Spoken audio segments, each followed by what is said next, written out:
दर्द की हाल चाल है। एखन अपने सब सुन रहल छी आरके म्यूजिक के प्रस्तुति।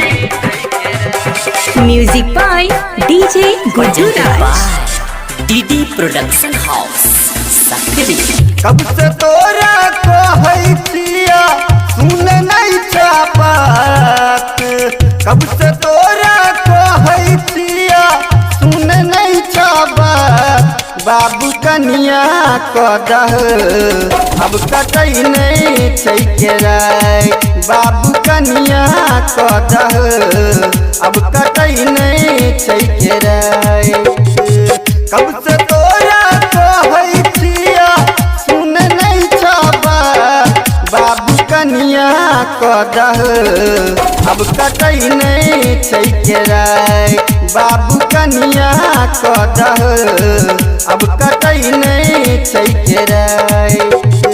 हेलो की बजे छी डीजे विक्रम के दर्द की हाल चाल है। गुड्डू राज मधुबनी। एखन अपने सब सुन रहल छी आरके म्यूजिक के प्रस्तुति। DD production house.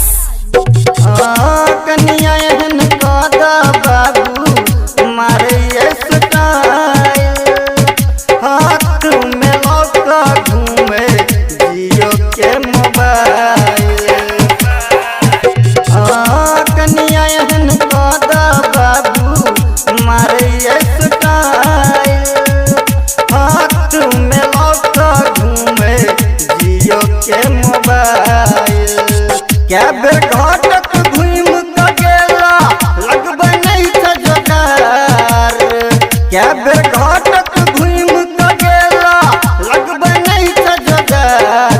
बाबू कनिया कदह अब कटै नहीं छै के राय, बाबू कनिया कदह अब कटै नहीं छै के राय।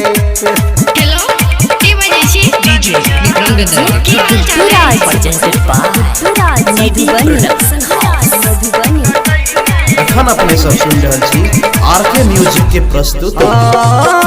मंगला के देखहक बाबू भ गेलै बियाह हो, उमेश दर भंगिया के जरल छै कपार। मंगला के देखहक बाबू भ गेलै बियाह हो, उमेश दर भंगिया के जरल छै कपार।